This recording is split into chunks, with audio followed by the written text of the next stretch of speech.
Welcome to the High Performance Edge, the podcast for contractors who lead with building science and want to turn that advantage into a stronger, more successful business.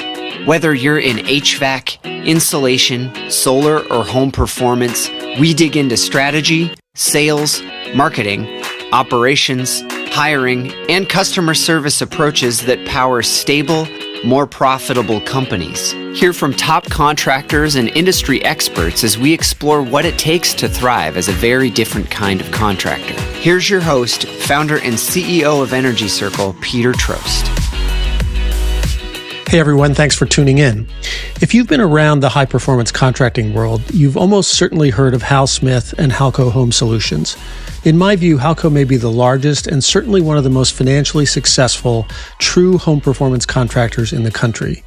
What makes Halco so interesting is that they've proven something a lot of people hope is true, that treating the house as a system isn't just good building science, it's a real pathway to scale, longevity, and business success. Halco does it all: traditional HVAC, heat pumps, insulation and air sealing, solar, basements, the full stack, and even more. But what really sets Hal apart is his incredible generosity to his peers and the industry. Radically transparent is how I'd describe him, openly pulling back the curtain on exactly how Halco operates, from job costing to compensation to sales processes, as well as the things that didn't work and why. This conversation is candid, practical, and full of insight for anyone serious about high performance, no matter where you're starting from. Let's dive in. Hal, this represents the 41st year of Halco. Congratulations. Incredible story. Today, you are one of the most successful home performance companies in the country, and you also offer one of the broadest array of services of any company that I know in the industry. And I'd love to hear more about that, but let's go back to the beginnings. And you started off as a more traditional heating and cooling and electric and plumbing company, but at some point you started to transition into new services, into the whole concept of whole home.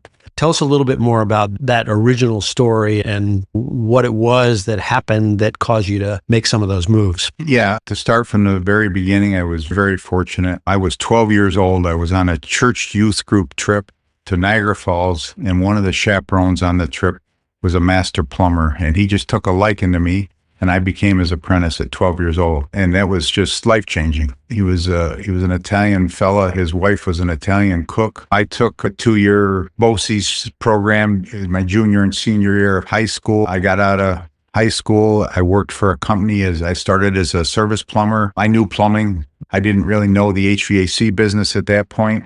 I took 4 years of night school at the local community college for HVAC, being a service plumber. 2 years into that, working for that company, I switched from a service plumber to an HVAC service technician, worked for that company for 4 years, and then went in business at 22 years old. Wow. Didn't have any vision, didn't have any plan, didn't have any business training. I just was done working for the guy, and I was going to do it on my own. I've made lots and lots of mistakes. I've done a few things right. I've always tried to learn from my mistakes and just build a business. Probably the thing that keeps me going, I'm not a quitter. I just won't quit. I won't throw in the towel. There's been lots of times it would have been easier to throw the towel in, but that's just not who I am. Yeah. What an incredible story. So you start Halco at 22 and things are going along. At what point do you start to add services beyond the traditional sort of heating, cooling, plumbing, electric? Yeah, I started as plumbing and HVAC, went along for probably 5 years and had an opportunity to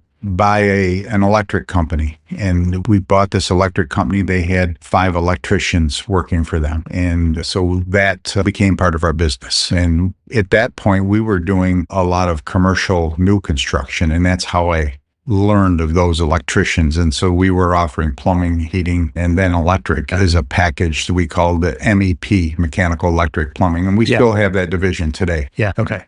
But your business now is almost entirely existing single family and some multifamily homes and essentially no new construction. Yeah, it's fixing old homes. Yeah, we don't do residential new construction at all. Right. And we get calls And we just say, that's not what we do. No, thank you. I very quickly learned that residential new construction was a place where everybody wanted to be because the work was easier. It was clean. You weren't crawling in old crawl spaces or down in some nasty basement. Yeah. So that's where they wanted to work. They were selling their work at a very low price, and everybody'd grab an old pickup and a bucket of tools, and they were your new competitor. Yeah. And I just said, that's not a market that can be sustainable. Got it. And then what was next? I think roughly 20 some odd years ago is when you made the really significant move into the building envelope side of things. Yeah. What happened was in New York State, BPI, they're from Saratoga, and there was a push across New York State before BPI really expanded into all the other states. There was a big push of this house as a system. Whoever heard of house as a system? We were trained as heating and air conditioning technicians. We'd go in with the blinders on and we'd look at the boiler, we'd look at the furnace, and that was what we were there to fix and replace. And in fact, some of our competitors started to do this insulation, air sealing, looking at the house as a system, doing energy audits. And I still saw our competitors taking jobs from us because they were going in and doing this whole home evaluation. I went and took the classes myself and realized this really is the way to do business. Look at the house as a system, truly. Yeah. And when you made that transition from traditional HVAC into the building envelope, did you do that work yourselves in-house right from the start? We did. Yeah. Yeah. I found it, I guess, not an easy transition, but not an extremely difficult one to make. To learn how to blow cellulose is not a difficult thing. And to learn how to dense pack cellulose isn't really challenging. The spray foam was a bigger challenge, and that took longer to establish. And we started out small. We started out doing spray foam with portable froth packs, canisters. And then we got into a refillable system where we were using nitrogen to push the foam in refillable cylinders. And then we went from that to actually buying foam by the 55-gallon drum and getting a full-blown reactor system. And then we started to do enough of it where all of a sudden now we're buying our foam by the tractor-trailer load in 55-gallon drums. And so today we've now got 6 foam rigs that go out every day insulating, air sealing homes with both foam and cellulose. Yeah. So I'm curious about that transition from what you knew, obviously very well at a very early age, about the mechanical side of things, and suddenly you started learning about the envelope. How did that change how you thought about houses? We quickly realized that ductwork was too small in houses. Ductwork was sized for heating systems. And as time went on, let me back up and say that in upstate New York, we have a very old housing stock. We have many homes, some even from the 1700s, a lot of homes from the 1800s and early 1900s. And these houses obviously weren't built for air conditioning. And the ductwork that was put in for heating only, which requires smaller ductwork than air conditioning and cooling. And as you go to adapt these houses to central systems, the ductwork simply wasn't big enough. But what we discovered was a lot of the ductwork, they were heating the home with, say, 100 or 120,000 BTU gas-fired furnaces or oil-fired furnaces. And really, if you insulated and air sealed that house, you could take that 120,000 BTU furnace out and replace it with a 60 or even sometimes a 40,000 BTU furnace. Now, all of a sudden,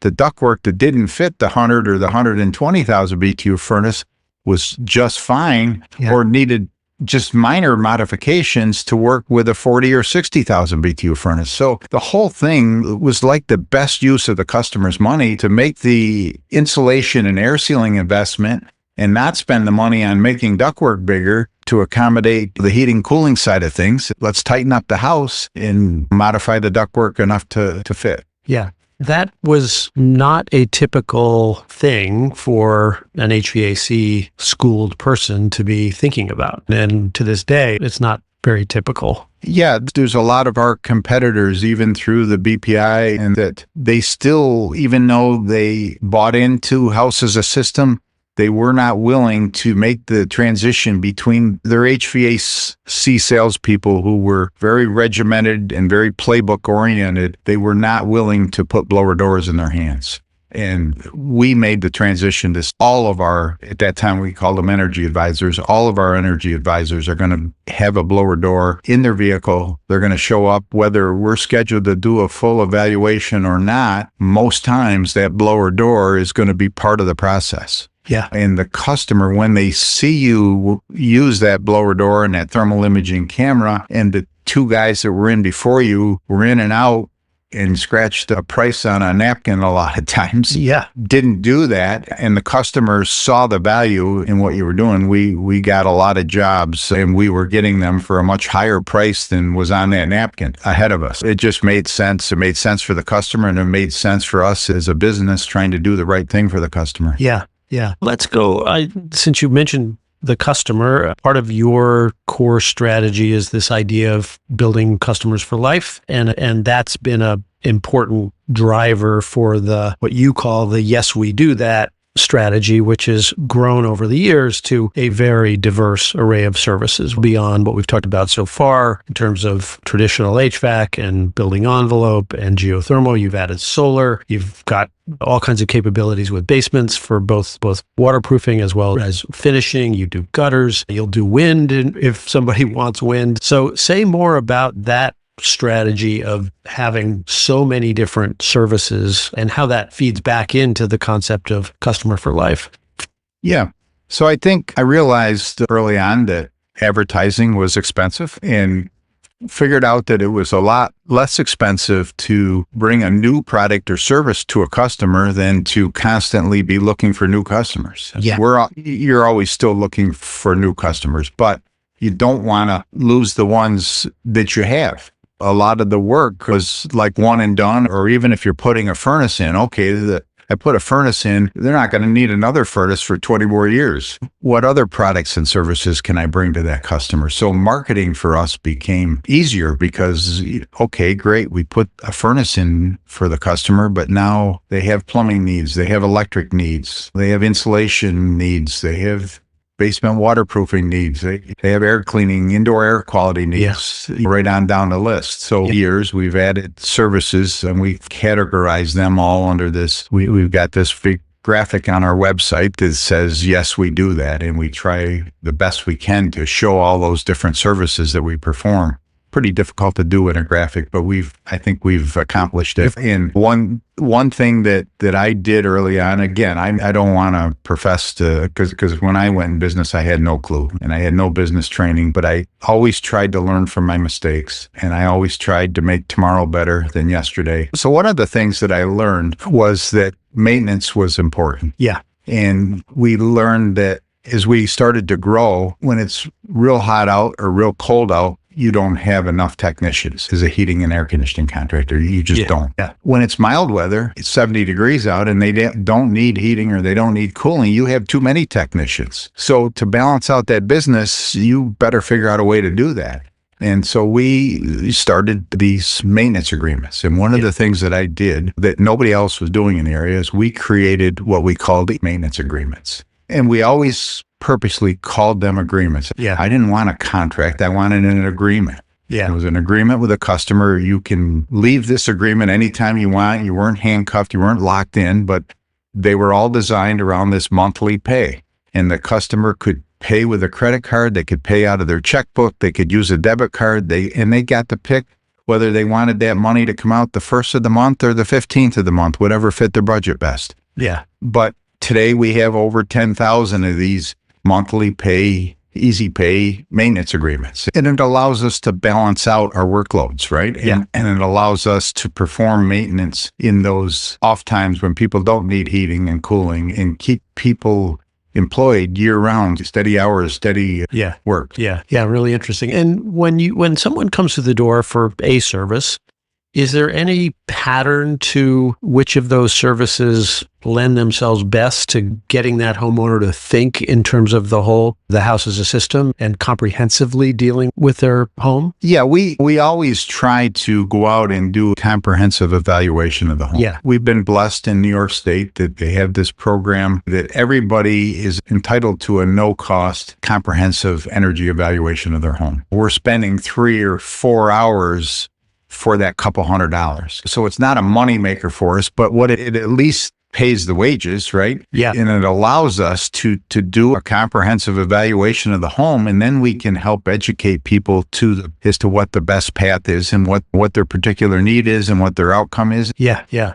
This is, I think, particularly interesting. Obviously, this is the High Performance Edge podcast, right? The idea that we're trying to explore here is that taking a high performance approach is a better business and is better for customers and better for homes. But at the same time, I would describe you as quietly just doing it right and quietly just doing it the right way, using diagnostic tools, but not necessarily trumpeting the fact that, we do all this testing or that kind of stuff.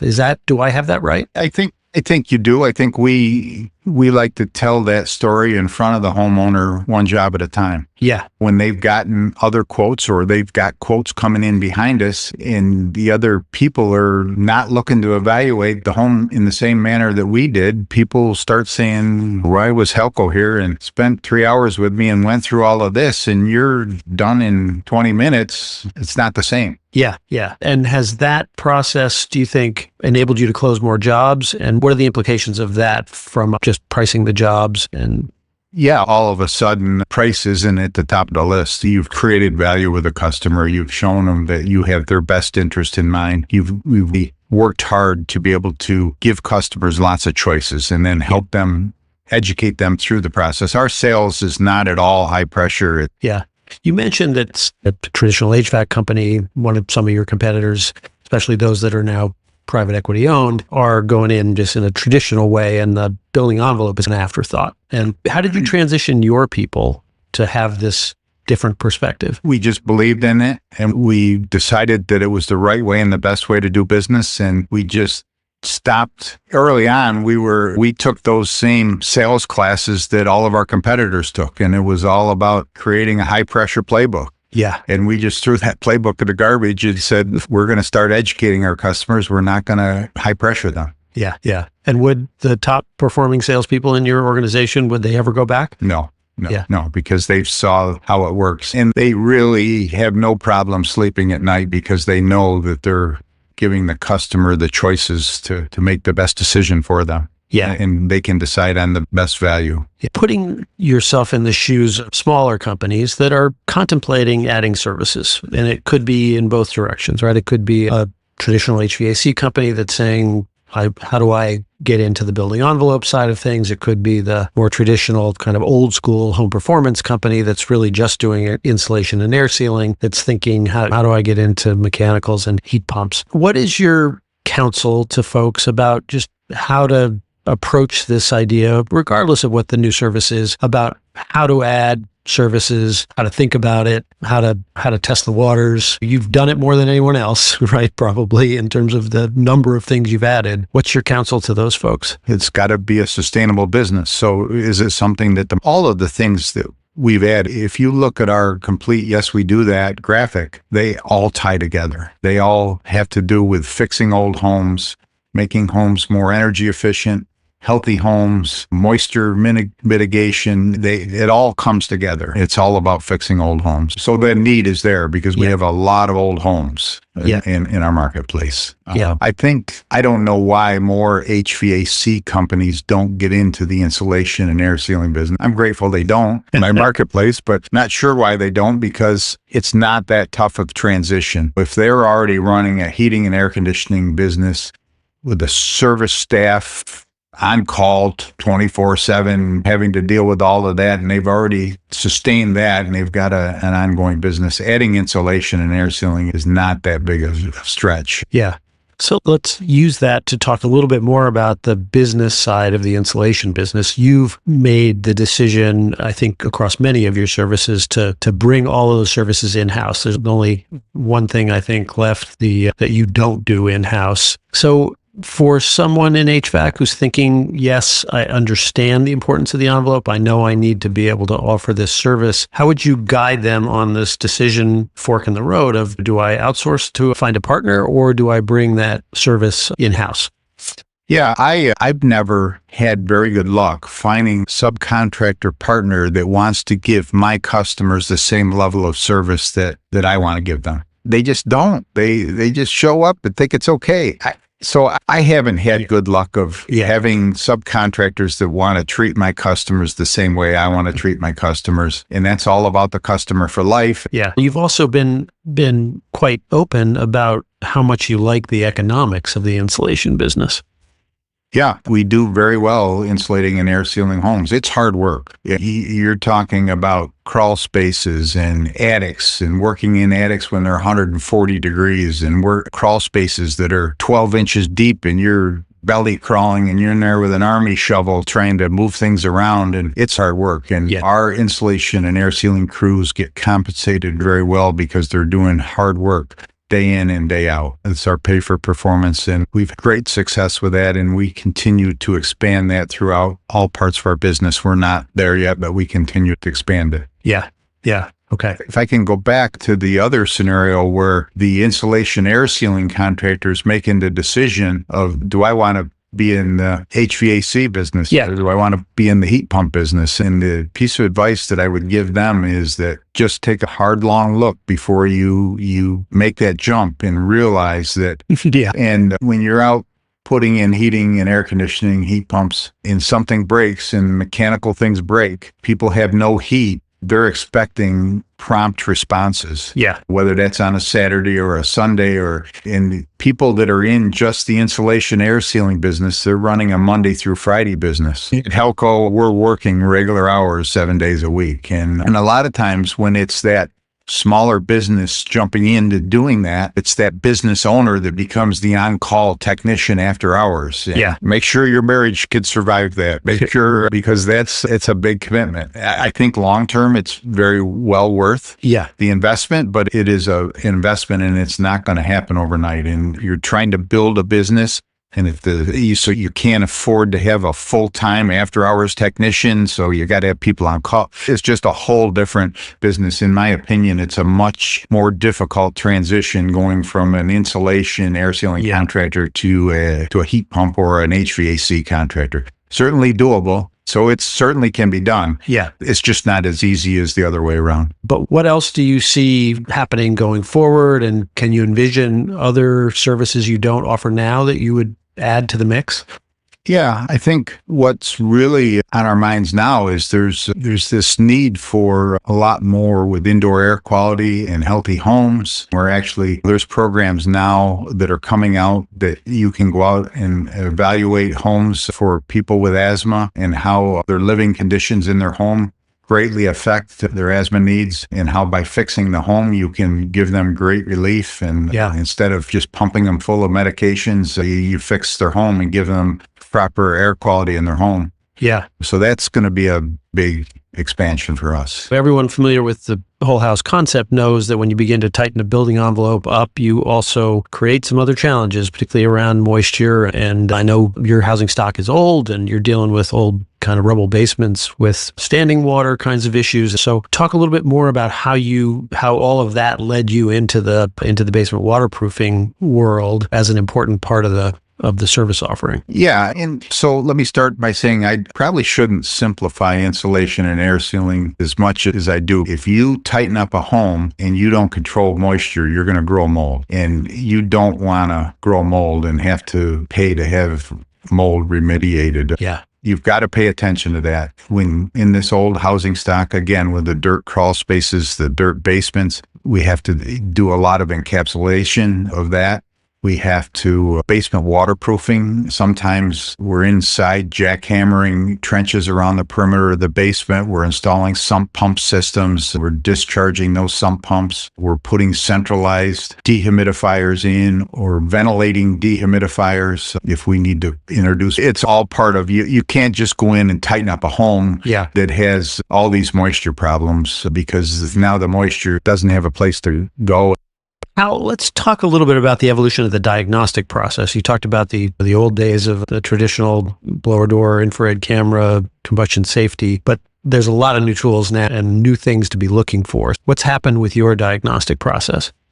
Yeah, no, I'm so glad you asked that, Peter. It's really evolved. A lot of tools that we're able to use today that we haven't had in years past. Yeah, we started out a bunch of years ago with this product called Air Advice, and it's a great product for doing an overall indoor air quality test. They've come out with a new product that you can actually do a 30-minute test. And it's not to pretend that it's going to ever be as good of a look as a 4-day test, but it gives you a very quick and very good indication of where that indoor air quality level is in that home. Our home solutions experts now go out with these Air Advice tests, and when they're doing their walk around in the house, first thing they do is they set up this Air Advice and they're doing a 30-minute test. And then at the end of the visit, it prints out a report and it very clearly shows customers the moisture level of the home, their humidity levels. It talks about the chemicals in the home, the VOCs, volatile organic compounds.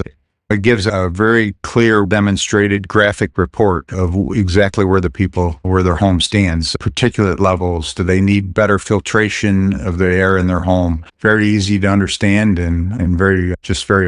Yeah. How about manual J and heat load calculations? Yeah, another very clunky process in the past, but technology today, we've hooked up with these wonderful people that represent a software called Amply, and Amply allows us to go in with an iPad Pro, and we're using technology called LiDAR, and with this notebook, you're able to go in and scan the home, and it actually sketches out the home. You feed the insulation levels, you feed the blower door number into this software, and it will print out a room by room heat loss, heat gain. Amply now is just at the point where they're beta testing, sketching the entire home together. So all of these individual rooms that you scan, they sketch it together and give you a complete floor plan of the complete home on different levels and produce a complete room by room heat loss calculation, which is when you're sizing heat pumps that are down to the small 4,000 BTU levels, different in sizes. It's not like the days of fossil fuel where there was 20 or 25,000 BTUs in between sizes of equipment. There's a few thousand BTUs. Yeah. And this room by room is very important when you're sizing and designing heat pump systems. So this tool called Amply has allowed us to do it much quicker, much more effective using an iPad Pro and LiDAR technology. This is when you put all of those diagnostic procedures in together, and you include you think about the breadth of what you're testing for. It's an undeniably impressive service that shows a very different kind of company with these very sophisticated new approaches to doing the diagnostic work. You are standing out very differently from most contractors. And I'm curious what it's like amongst the real competitive set that you're dealing with day in and day out in your area. Yeah, Peter, it is so interesting because in our area, there's been a lot of movement with the private equity firms and the larger companies, especially started in the Rochester market and it expanded big time into the Syracuse market. A lot of buy-ups, and the larger companies that existed that were certainly larger than us all sold to private equity. Yeah. And I've vowed to be the last man standing. I get 15, 20 calls a week. You want to sell your business? You want to sell your business? And it's no, thank you, not interested. And I'm not interested because, in my opinion, the customer loses and the employees lose. Private equity, there's no confusion about it. They're all about investors and returning to the investors and what's next quarter's profits. And there's a lot of decisions that get made that are very gray in color. Warranty decisions on equipment. And is it covered? Isn't it covered? It's not black. It's not white. It's gray. And we always make those gray decisions very much in favor of the customer because of that concept of customer for a life. We're not going to lose a customer over a few $100s and upset them on a warranty call. Yeah. The private equity firms who are focused only on next week's profits are not going to make that same decision. And then that poor employee that has to stand there in front of that customer, and they used to be able to say, we would have covered this for you, but now with the new ownership, we're not going to be able to. That's technically not under warranty. You're going to have to pay. Just not a win for employees, not a win for future customers. Hal, thanks for coming on and for your incredible openness and generosity. It's a real gift to all of us.